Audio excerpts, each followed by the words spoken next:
Les Madridistas, défaite du Real Madrid à domicile face au FC Barcelone. J'ai beaucoup misé sur ce match, j'étais très heureux, j'étais très hypé. Et finalement, le Real Madrid ne prend pas du tout l'avantage dans cette demi-finale.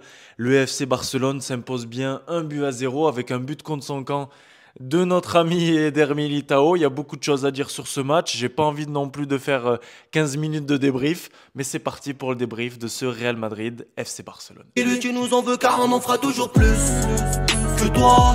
Hola les Madridistas, j'espère que vous allez bien, mais j'imagine que ça va très mal. Défaite du Real Madrid, déçu, triste, dépité, abattu. Franchement, je viens de prendre une claque. Comme quoi le foot c'est vraiment fou. Lewandowski absent, Pedri absent, Dembouz absent. Mais heureusement qu'ils n'étaient pas là ce soir. Parce qu'on a vu très peu de football dans ce classico. Encore un classico très décevant. Encore un match du Real Madrid ultra décevant. Il y avait quand même des choses plutôt intéressantes à certains moments où on a senti qu'on voulait vite récupérer le ballon, vite se projeter vers l'avant. Vinicius Junior s'est fait manger par Araujo. Impossible de passer devant ce géant uruguayen. Karim Benzema totalement absent dans ce match. Et la statistique qui fait mal, les Madridistas, j'attrape mon téléphone. Le Real Madrid en 96 minutes de jeu, les amis. 64% de possession de balle, 12 tirs au but et 0 tir cadré. Les Madridistas, à l'inverse, le FC Barcelone, 36% de possession, 4 tirs au but, 2 cadrés et 1 but. Un but marqué en première mi-temps. Je me dis que tout est possible pour les Madridistas qui sont là sur Instagram. J'ai été, on va dire, hypé par ce match, donc je voulais pas lâcher. Je disais, les Madridistas, on va le faire en deuxième mi-temps. On a déjà connu pire. On a été mené de 0 par Liverpool. On connaît ce type de situation. On va le faire. On va rentrer Rodrigo parce que on va en parler justement de cette composition. On avait Thibaut Courtois dans les cages, Carvajal avec cette charnière, Eder Militao, Rudiger et Nacho sur le côté gauche. Milieu terrain Camavinga qui est fautif, il faut le dire, qui est fautif sur ce but-là, mais qui reste bon pour le restant du match, pour moi encore une fois, et accompagné de Luka Modric et de Toni Kroos. Je vois beaucoup de commentaires négatifs sur ces deux-là sur Twitter. Est-ce qu'il aurait fallu un Fede Valverde directement dans ce milieu à 3? Oui, pour moi. Fede Valverde sur le côté droit, décidément, je n'y arrive plus. Je ne peux plus. Dites-moi dans les commentaires ce que vous pensez de Fede Valverde à droite, du match de Toni Kroos et de Luka Modric et du match de Camavinga et de son erreur malheureusement. Et puis après, sur le côté gauche, je pense que Vinicius Junior est traumatisé par le FC Barcelone. Ça c'est explicable ou pas. Vinicius Junior est sorti de son match très rapidement. Et puis derrière, il n'a pas réussi à défier. Il a défié, mais il n'a pas réussi à passer Araujo du côté du FC Barcelone. Et après, le Barça, pour le coup, alors eux, ils sont royaux parce qu'ils viennent. Ils viennent avec 3 grands joueurs absents, 3 joueurs cadres absents. Et ils repartent, non pas avec les 3 points, mais ils repartent avec un avantage non négligeable. Un but à l'extérieur, un but au Bernabeu, une victoire, un classico gagné. Mentalement, ça va les remettre un petit peu sur le droit chemin après leur défaite en Liga face à Almeria et leur élimination en Europa League.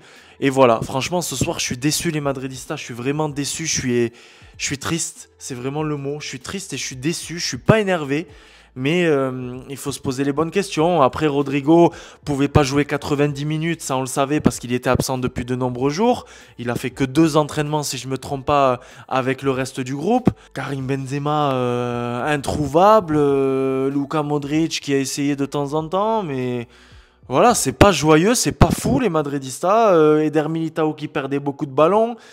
Rudiger assez costaud, à l'inverse, lui il me dérange vraiment pas en ce moment. Un Dani Carvajal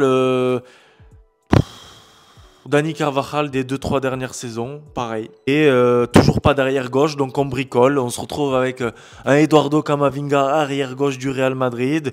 On se retrouve avec Nacho qui a été excellent face à Liverpool, qui a fait le match de sa vie, le match de sa carrière. Et ce soir, c'est pas ouf. Mais voilà, ils ont très bien défendu. Encore une fois, franchement, là, il y a pas à avoir de discours de haine envers le FC Barcelone. Bravo à eux pour cette victoire. En tout cas, c'est mon avis. Ça, vous le savez, j'essaie d'être le plus objectif possible. Bravo à eux pour cette victoire. Bravo à eux pour avoir défendu comme ça. Bravo à eux pour cette victoire. Même si la manière n'est pas exceptionnelle, ben voilà, ils sont tenus à un discours, à mon avis, de Xavi. Il fallait défendre. Il a fini avec un maximum de défenseurs et de milieux de terrain. C'est sale, c'est vraiment vilain. Mais derrière, la victoire, elle est là. Et sûrement, c'est sûrement eux qui auront en finale défié le vainqueur de Osasuna Athletic Club, Athletic Bilbao. Donc voilà, les Madridistas pour ce derby. J'ai pas envie de faire 15 minutes. Déçu, très déçu de ce classico. Après, encore une fois, tout reste possible au Camp Nou. Je crois que ce sera le 5 avril prochain. Tout est possible à la Madridina Damas. Il y aura sûrement des espaces. Il y aura sûrement des espaces pour Vinicius Junior, pour Karim Benzema. Qui sait, est-ce que Marco Asensio ou Rodrigo commencera le match au retour? Mais voilà, je suis déçu, déçu de la finalité de ce match, du score. Et on aurait pu vraiment jouer comme ça 320 minutes et on n'allait pas en marquer un, quoi. Donc eux, ils défendent très bien. C'est pas la meilleure défense d'Europe et la meilleure défense de Liga pour rien. Bravo à eux encore une fois. Nous, on est là, une main devant, une main derrière, à la Madridina Damas, parce que ça bouge pas. Et est-ce qu'on fera un grand match au Camp Nou? Est-ce qu'on arrivera à inverser la tendance? Je l'espère en tout cas. À la Madridina Damas encore une fois, hein, parce qu'on est là. Hasta le final, vamos Real. Et dites-moi dans les commentaires ce que vous avez pensé de ce match. Mais c'est de nouveau préoccupant malheureusement. Il y a vraiment un Real Madrid Ligue des Champions et un match et un Real Madrid pour le reste des matchs. Voilà. Déçu, mais c'est comme ça. Il faut accepter la défaite, ça fait partie du sport. On n'est pas mort non plus, attention, 1-0, tout peut se passer au retour. Il faut retenir le positif. Le positif, c'est que tout est possible au match retour. Voilà les Madridistas. Bonne soirée et à la Madridina Damas. On n'oublie pas. Et tous ceux qui te disent, moi j'arrête le Real Madrid, etc., tu les bloques, tu les supprimes. On reste là. À la Madridina Damas. Vamos.